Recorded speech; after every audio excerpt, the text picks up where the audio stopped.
tengo otro tema más que avanzar hoy día. Esto ya hemos visto la anterior semana, el nombre genérico de los médicos.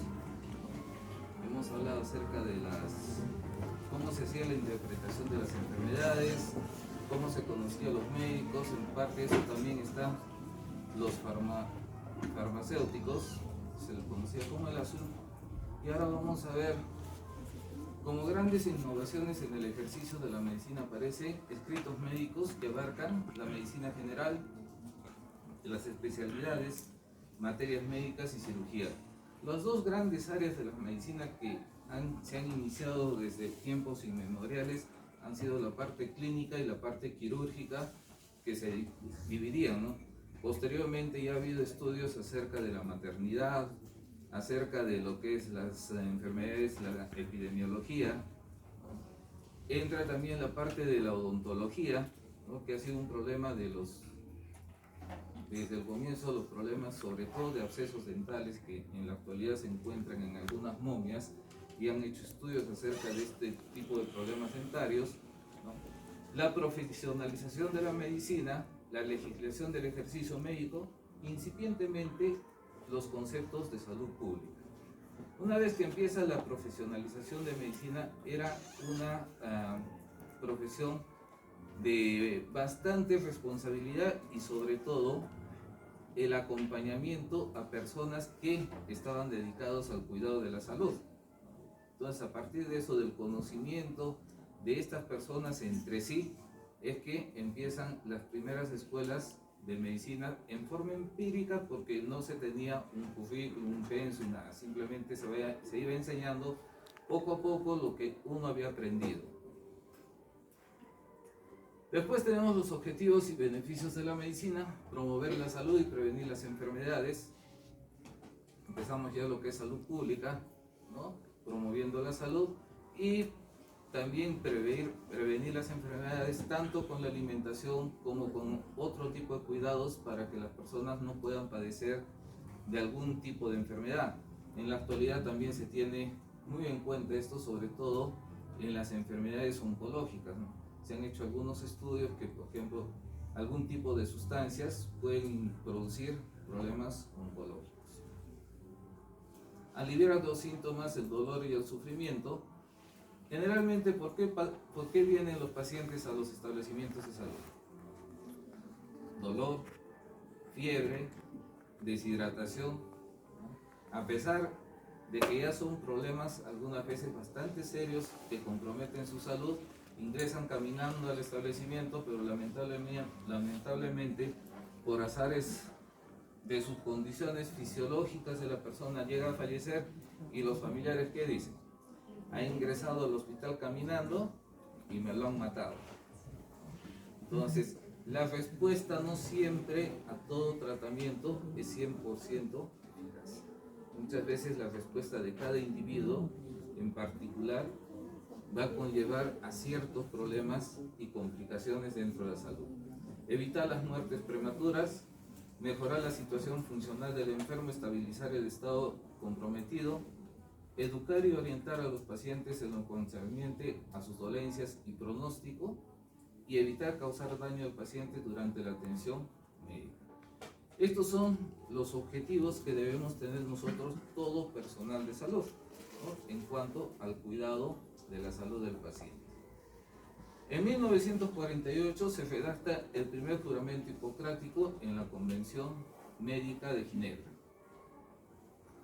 Es muy parecido al juramento hipocrático, que según historiadores dicen que Hipócrates no es el que ha escrito este juramento hipocrático, sino la escuela hipocrática, pero en nombre a su maestro, que es Hipócrates, le han dejado con el nombre de juramento hipocrático, ¿no? En el momento de ser admitidos entre los miembros de la profesión médica, me comprometo solemnemente a consagrar mi vida al servicio de la humanidad, muchas veces inclusive por encima del cuidado de nuestra propia salud, ¿no? Imagínense lo que ha pasado en el COVID.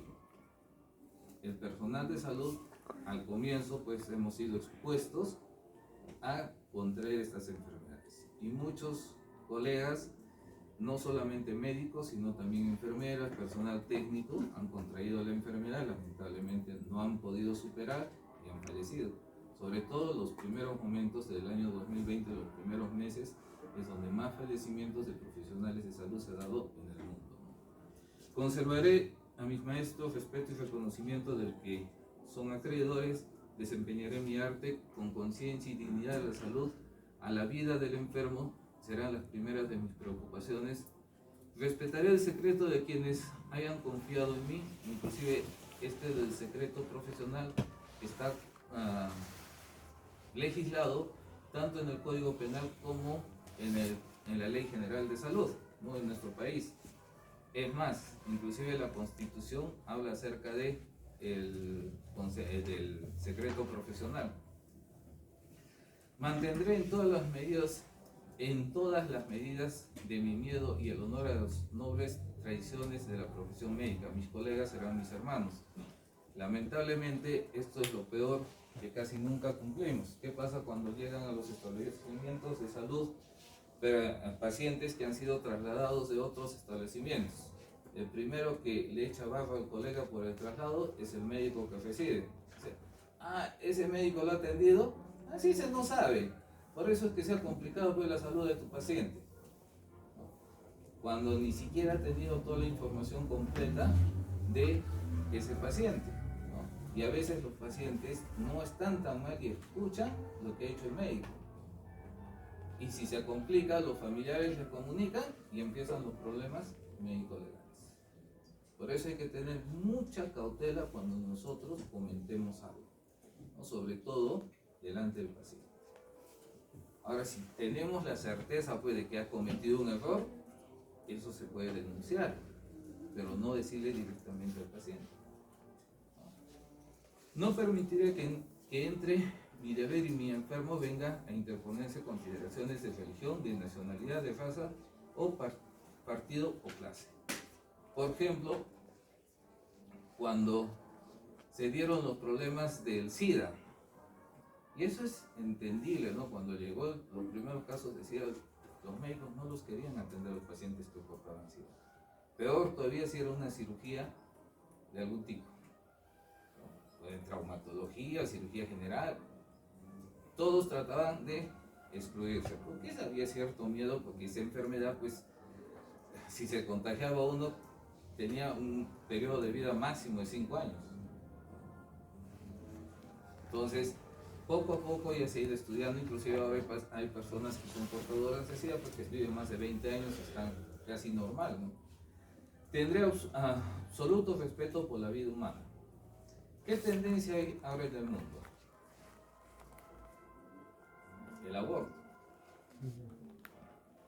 ¿Se respeta la vida humana de ese ser que está en formación? ¿No? Porque hay legislación en distintos países que ya está probado que el aborto es, ¿no?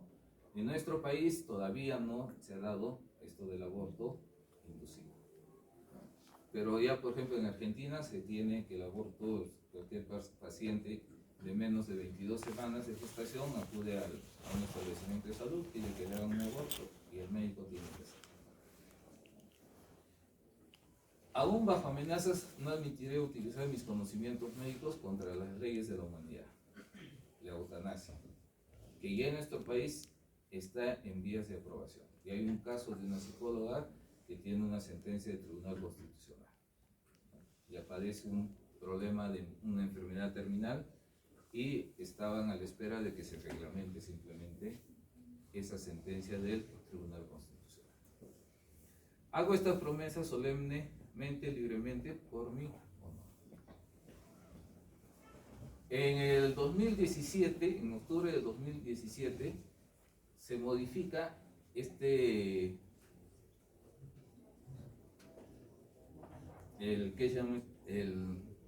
juramento hipocrático que se dio en 1948. El último tenemos que ha sido modificado en 2017. Si ustedes se dan cuenta, es casi lo mismo, pero ya está adaptado a nuestros años. Pero básicamente se emplea los mismos términos adaptados a nuestra época. Cuando ustedes terminen, culminen y vayan a sacar su colegiatura en el Colegio Médico del Perú, ya utilizan este juramento hipocrático. Medicina legal, la medicina clínica referida a enfermedades, y medicina pública, gestiones médicas relacionadas con hombres reunidos en sociedad. Tenemos lo que es medicina social, medicina administrativa, medicina de higiene, medicina legal e historia de la medicina. El origen de la función del perito médico, esto creo que con ustedes hemos visto ya, ¿no? No sé con quién he visto entonces. Ya. Tenemos el Código de Bamberg de 1507, el primer texto jurídico en el que hace referencia a las necesidades de las consultas a un médico. Ya era necesario en este momento saber, en casos de denuncias de procesos judiciales, tener la intervención de un profesional de la salud, en este caso un médico, en los casos de homicidios, en los casos de errores médicos o mala praxis, en los casos de infanticidio, y realizar un examen médico en el cadáver en casos en que la muerte se produzca como consecuencia de heridas. Estudios, por ejemplo, en el papiro de Evers, determinan que 137 lesiones pueden ser mortales en el cuerpo humano. Básicamente, ¿qué tipo de lesiones? Lesiones vasculares, lesiones respiratorias, ¿no? Entonces, ellos engloban en 137 el número de lesiones que pueden ser mortales. Y de las cuales también determinan que 26 lesiones no son mortales. Y eso no lo determina un médico, sino alguien que estaba encargado de la salud. En este caso ya el médico es el que determina cómo se produce la muerte, ¿no? En casos de homicidios, cuál es la lesión que ha ocasionado la muerte. Por ejemplo, el día de anoche ha habido un atentado acá y 2 personas muertas, ¿no? El varón tiene 15 proyectiles de entrada, entre entrada y salida. Entonces hay 2 que le ocasionan la muerte, que probablemente hayan ocasionado la muerte. La dama tiene un solo proyectil.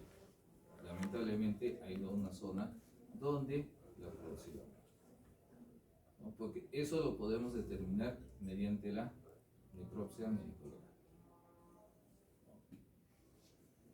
Carlos I de España en 1532 promulga la Constitución Criminalis Carolina, ratificado por la Dieta de Rasbonia, que supuso la modificación de las legislaciones europeas en sentido de establecer taxativamente la necesidad de una intervención médica, de un cirujano o de una matrona como perito en los casos de lesiones, homicidios, suicidios, delitos cometidos por enfermos mentales, aborto, infanticidio, envenenamientos o errores médicos.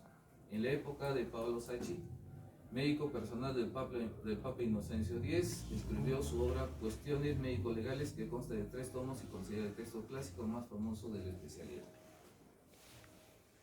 El decreto del 6 de marzo de 1835 dispone del presidente de la República, general Francisco Vidal.